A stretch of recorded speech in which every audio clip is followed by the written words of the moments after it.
उद्या माझ्या मामाच्या पोराचं लगीन आहे गावाकडे, मग जाऊन येऊया की. अगं ह्या महिन्यात कामाचं लय खाड झाले ती, मालक नाही देणार सुट्टी. तू पोरसनी घेऊन एसटीने जाऊन ये की. मग मी येरवाळी तुमचा डबा तेवढा बनवते आणि जाऊन येते.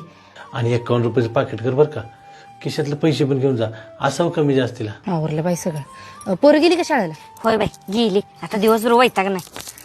अगं उद्या गावाकडे लगीन आहे, मग जाऊन येणार आहे उद्या. भाऊजी येणार नाही? अगं त्यासनी काम आहे, मग मीच पोरं घेऊन जाऊन येते. खरं काही पाहुणं सगळं यायचं आहे ती ग, आणि बाया माहिती आहे ना सगळं नुसते आबरू काढायलाच नावं ठेवायलाच बसलेली असते. मग साडी आहे चांगली पकाने घेतलेली, तीच घालावी म्हणते. आणि गळ्यातलं तेवढं मात्र त्याला काय काय, माझं घालून जाऊ द्या घंट. तू कुणाला ओळखायचंय, कुणाचा आहे ती? मला काही सोन्याची एवढी आवड नाही बघ, आणि काय मला माझ्या परिस्थितीची लाज बी वाटत नाही. खरं तिथं 4 चौघात बायका ते सोनं दागिने किती घातल्यात त्याच्यावरनं आपल्या नवऱ्याची इज्जत ठरवते ती ग. ती मात्र आहे भगवंते. उद्या जाताना का नाही आवरून ये घराकडं आणि घालून जा की तसंच. ए पोरानू, पाणी बिणी एका बाटलीत भरून या, उन्हात तानाचं परत ताण लागते. आया लग्नात आजी बी येणार आहे. यायचं मला. हे सांगे थांब तू जरा.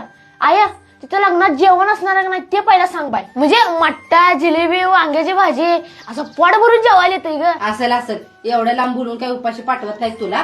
खरं हापापल्यागत करू नकोस तिथे गेल्यावर कवा काही मिळालं नसल्यागत. हा काय सांगे. आणि तिथं नाव बी विचारलं त्या पाहुण्यानी माणसाने कुणीतरी तर पूर्ण नाव सांगायचं, बापाचं आपलं आडनाव बिडनाव. हा नाही मला येत नाही म्हणून बसायचं नाही. पोरं कुणाची आहेत, कशी आहे ती, वळण कसली लावली ती, अशी असं म्हणली पाहिजे ती माणसं. हा नाव ठेवून घ्यायचं नाही बघ कुणाकडनं. चला पटापटा. अगं आया इकडं नाही ग, इकडं. अगं बाई गडबडीत चुकल्या वाटत दारबी लावून. उमा, ए उमा. अगं आय मावशी आवाज द्यायला लागल्या. ए तू काय गावाचं मगता घेतलंस काय? अभ्यास करायचं कर. उमा काय कर बाई, चुकून घंट देते काय म्हटली, दारातच येऊन उभारल्या. कुठे गेली ना? काय नाही, दार वाजवून जाईल निघून. ए धनी तू जाशील बिशील दार उघडायला, तुला लई पुळक. माझं मोला मागाचं घंटन हरवली बिरवली तर मग मी काय करू?